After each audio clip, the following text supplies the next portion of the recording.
Greetings, ladies and gentlemen. It's your boy Fry Plantain, and today I'm going to be checking out yet another Dillon podcast. He's going to be talking about the latest happenings in Minnesota. I'm sure most of us already know what's going on there. ICE agents, the riots, the protests is absolutely disgusting what's happening to these poor people. Of course, he's going to be talking about Alex Preddy. He was shot by a federal immigration officer, and there's just been countless protests, countless discussions about it, whether it's online or offline. A lot of people are speaking up. A lot of people are deciding to now turn against Trump after all these years. We have that Andrew Schultz. We have so many individuals in the media that are now starting to wake up to what's going on in America. So if it's your first time on this channel, I'd greatly appreciate if you could tap that like button, comment below, and subscribe. And now, without further ado, let's go. What a week. Lot to discuss here. Lot to break down, lot to react to. Reaction. It's what the internet wants. They want a reaction video. React to it. React. There's a lot going on, There's a ton happening. A ton over there in Minnesota. Some of it quite violent. Some of it actually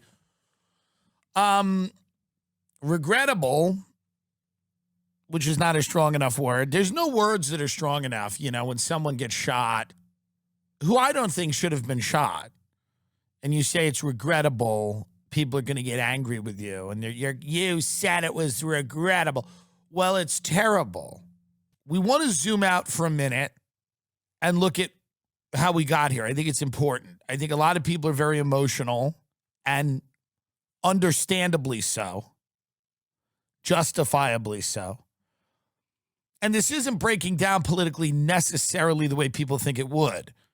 There's a lot of right-wing people that are concerned about the government cracking down on protest and putting the boot on the neck of citizens.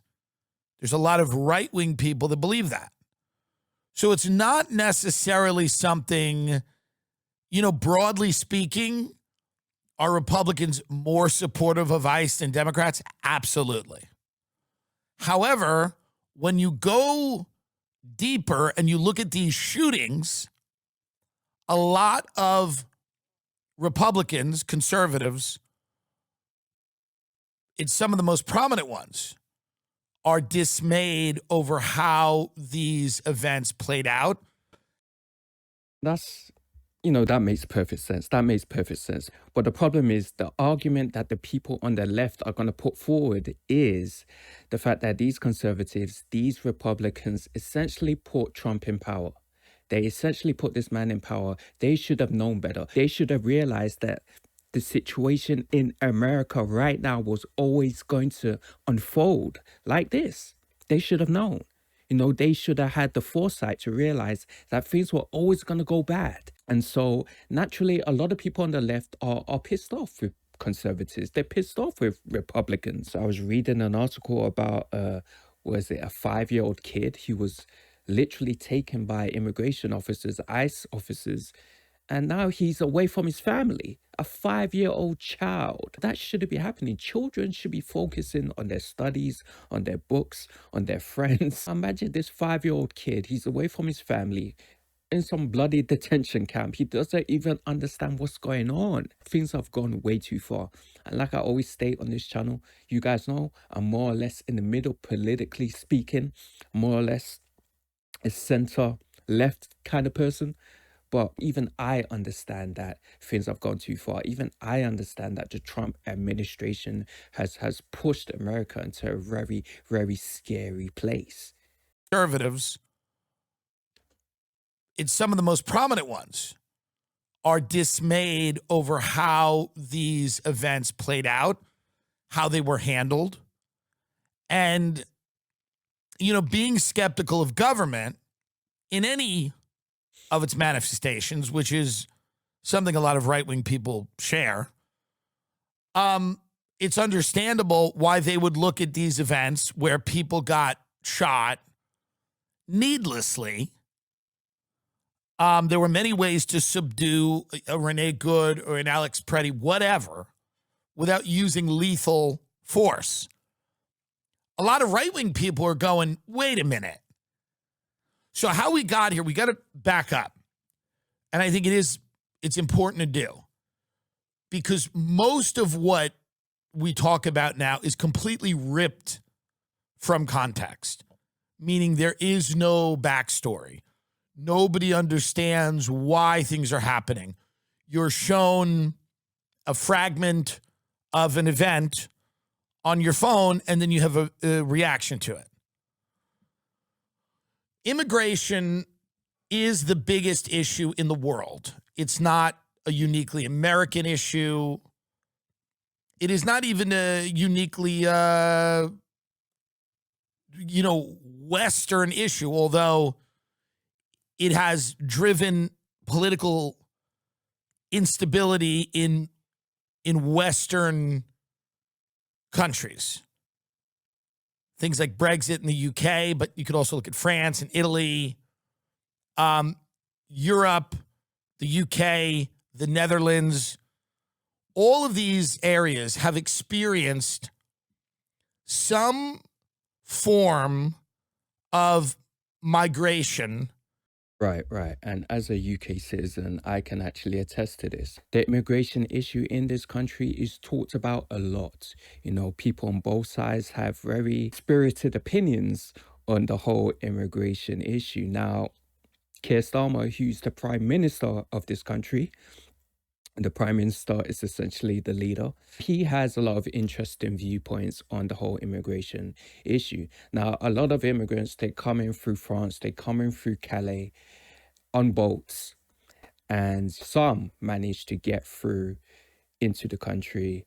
And, sometimes they might be granted asylum, sometimes they might be sent back. But to be honest, they're rarely sent back. And a lot of people on the right hate that. The argument is that they don't work, they don't pay their bills, they don't pay taxes, and essentially they go on benefits. That's the argument that a lot of people on the right put forward. I'm not saying I agree, I'm just basically stating the argument. And that's why individuals like Nigel Farage are sweeping the nation. They're really gaining a major following. Reform Party, which is led by Nigel Farage, is growing in numbers. This immigration issue is a major thing throughout the Western world, but especially here in the UK. A lot of people are pissed off. A lot of people are angry. I do remember a few months ago, last year, there was this whole Unite the Kingdom rally, which was led by Tommy Robinson, who's a highly contentious individual. He led this massive rally that was attended by many thousands, some say millions of British people, primarily white British people. And so here in the UK, it's almost like a ticking time bomb. Some form of migration that has intensified over the last decade, but really over the last 5 to 7 years. And the difficulty with absorbing those waves of immigrants and assimilating them into a culture that's existed for hundreds, thousands, whatever, of years, and the difficulty assimilating them into an economic system that is rapidly changing and in a lot of countries deteriorating, that difficulty has proven to be the catalyst for a lot of political movements and candidates in those countries that are trying to deal with that issue in a myriad of ways. Societies have cultures. If you go to Spain, you're going to notice it's a lot different than Louisiana. If you go to Louisiana, you're going to notice it's a lot different than New York. And New York is going to be different from Kansas. We're just talking about states within one country. Different countries have vastly different cultures. So if somebody comes into a country that has a culture that's existed for who knows, but a very long time, and that culture has established norms, and then people come in from a radically different culture that's also existed for a very long time, that has its own set of values, that's hard. It's a very complex issue. It's a very, very complex issue. And we're having that issue here in the UK. We've got a lot of migrants who come from a wide range of places in the world, but I'd say quite a few of these migrants do tend to subscribe to a certain belief system. A lot of these migrants do tend to be, well, some of them do tend to be Muslim, and they come from very strict Muslim countries, and they kind of look at people a certain kind of way, especially if they're not Muslim. We've had issues in this country where, you get certain migrants. Again, this is not all migrants. This is just very few. And they come into this country and they look upon certain females as like easy prey. That is a thing. Now, again, I need to reiterate this because I don't want people thinking I'm coming for anyone. Look at me, I'm a bloody black guy. But the reality is you do hear these stories of individuals, migrants, immigrants coming into this country, and they're taking advantage of certain individuals. And these individuals do tend to be female because they're coming from a culture where women are kind of inhibited and women are kind of seen a certain kind of way, and men are kind of seen in a more higher position. It makes sense for them to look upon British women and think, well, you're lesser than me, so I can do whatever I want to you. I'll probably put an article on the screen. You guys can peruse it if you want. But yeah, there'll be many stories like this. British culture is westernized. It's very liberal generally. And, people, once upon a time, you could argue that Britain was a very Christian nation. It is still a Christian nation, historically speaking, but nowadays, generally, it's more or less leaning towards secularism and, atheism. And so when it comes to beliefs, when it comes to culture, we're just a fairly liberal society. And the fact that we're getting a lot of migrants who are not liberal, they're very conservative, most of them do tend to be Muslim. There's definitely going to be a culture clash. There's definitely going to be a culture clash. I don't know, it's its own set of values. That's hard. I don't know anyone who thinks that's easy. I know dumb people that don't care. And it's your absolute right to be dumb and to not care, or to be so rich you're unaffected, or that your political ideology is some version of be nice, that everyone should kind of be nice. And things tend to work out if everybody is just nice. A lot of the European leaders right now, look at Nigel Farage in the UK, any of the, candidates where the wind is at their back, meaning that they're going up in the polls, most of them have hardline positions on immigration. Right. They want less immigration. Most people in countries, when they are polled, including America, want less immigration. That's bipartisan. Now, yes, do Republicans want, whatever? You could politically assign, but on the whole, most people want less immigration across the board when they are polled. There are very few people that want more immigration. They do exist. They do exist. Many of them are billionaires. Many of them are incredibly wealthy people. Many of them are radical libertarians. Many of them don't believe in a state.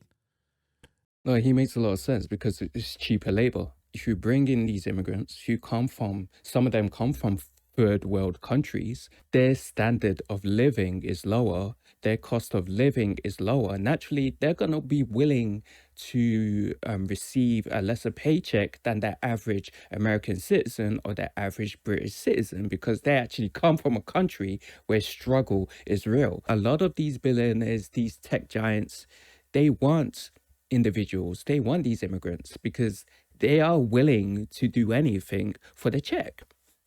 And that's real. That's 100% real. That's why, a lot of Western countries, the UK especially, really loves granting a lot of individuals, educated individuals. They're educated, but they love granting these guys visas because they're going to be willing to do the job for a lesser fee. Now, of course, on the other side, you have British citizens who some of them just might not be willing to do that job that an immigrant is willing to do. So there are issues on both sides, guys. Many of them are radical libertarians. Many of them don't believe in a state. Some of them are far to the left, where they also don't believe in a state. And they're anarcho-communists, whatever. But the vast majority of people, when they are polled, want less immigration. Now, I don't think that the people that want less immigration want what's happening now. I don't think that people who look at what's happening now, the ICE raids, how random they are, that they're taking people who've lived in the country 20, 30 years. They've raised their children here. Their children are citizens. Some of their children served in the United States military. They're, productive members of society. They are not criminals. And they are being torn away from their families at a high school graduation. They're being, abducted by guys in masks who are roaming American cities, grabbing people out of their houses and deporting them, some of them to an El Salvadoran prison. Nobody, very few people, I'm not going to say nobody, because there will be people that want that. And they are pretty vocal about that. They do want that, specifically that. But I don't think the vast majority of people, even that want less immigration, because we obviously, the people that want more immigration or whatever, of course they wouldn't want that. But let's just talk about the people, and again, it's a majority that every poll that want less immigration,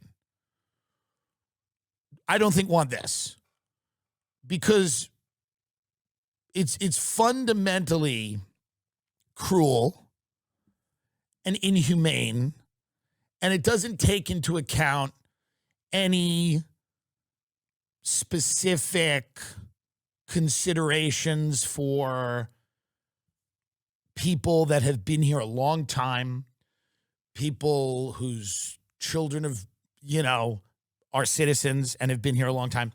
So when you do these random raids, they provoke a response that is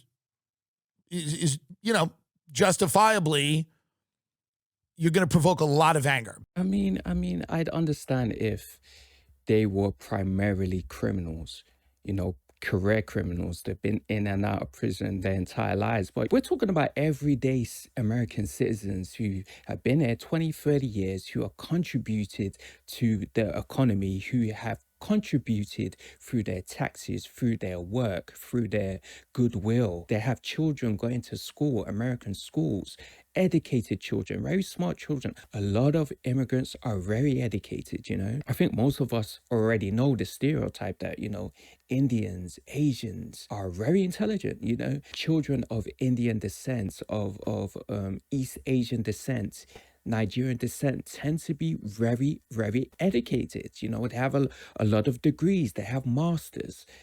These are just facts. You can research this yourself, guys. So yeah, to be sending these types of people back to wherever they came from, It's just absolute insanity. It's a bloody dystopia at this point. It's a bloody dystopia. Everyone's masked up. It's like that Watchmen television series. You know, it's a bloody science fiction novel. It's a bloody science fiction TV show. It makes no sense. And it's worrying because this is happening in America. What if it happens here in the UK? What if I'm challenged? You know, as a black person, I have a British passport, but what if I'm challenged? It's extremely scary, extremely scary. So it makes sense that people would want to go out and protest. It makes sense that people would want to go out and actually take a stand, because this could keep on escalating. This justifiably, you're going to provoke a lot of anger because this is barbarism. When you go on the Department of Homeland Security social media accounts and you joke about doing these things and you make memes about doing these things and it's completely unserious and you're not treating this with any gravity and you are exhibiting kind of a sophomoric behavior and people look at it, this also is disgusting to people who, again, many of them would say that with AI coming, with automation coming, with a large number of undocumented people here already, that it's difficult to imagine how bringing in more people is going to help. In that group of people, they still look at this stuff and go, this is terrible. If the Trump administration came to power and said, listen, we're either going to do a compromise, which I saw Rand Paul talk about on Rogan, it was a quick clip, where you're not getting voting rights because you came in illegally and you're not a citizen. And if we give you voting rights, you'll just see Texas and many other states flip blue and be Democratic states forever. And you'll live in a one-party system. In the same way that there are certain Republicans who would love to use these ICE raids, by the way. We'll talk about this in a minute. Well, that's debatable because you have a lot of immigrants who are not left-leaning. You have so many immigrants who are not left-leaning. Certain groups, maybe within the Latino population, who would rather vote for Trump than a Biden or Kamala Harris. Latinos for Trump, Mexicans for Trump. You did hear a lot about that. You also had quite a few black individuals, black Americans, who voted for Trump. Some black American men voted for Trump. The fact of the matter is black people are not a monolith. Latinos are not a monolith. People of color, we're not monoliths. We do have different opinions. We're all individuals. In the same way that there are certain Republicans who would love to use these ICE raids, by the way, we'll talk about this in a minute, to cancel elections or depress the turnout, and they want to live in a one-party system. But if we give everybody voting rights overnight, you're going to politically change the country in ways that, again, nobody voted for. The problem with this is that nobody voted for it. Nobody voted to bring in however many people we have here. We don't even know. That's the other problem. People are like, it's 10 million, it's 80 million, it's 50 million. I don't know what it is. I don't think anyone does. I don't think it's 80 million, and I don't think it's 10 million. I think it's like probably, 25, 30 million, but whatever it is, nobody voted for it. So if you bring in 30 million people and then just give them voting rights overnight and say, now you guys can vote, and that fundamentally changes the political structure of the entire country by flipping some of the biggest states, then no one voted for that. You've brought in people to do that. That's not democratic. Nobody voted for this. Nobody in Texas voted. So Rand Paul's compromise was, well, people can just exist. They can work. We're not going to deport them. And they could kind of live in the shadows. And some of them may apply for citizenship and whatever. Guys, let me just leave it there. Obviously, Tim Dillon's going to be going on and on about this. Very interesting debate. I don't agree with everything he's saying. The idea of just having immigrants in America and they can't vote, to me, that's just ridiculous. That's part of being a human. That's part of being of living in a democratic society, or a free society. So yeah, I disagree there for sure. But yeah, very interesting conversation. Very, very interesting conversation.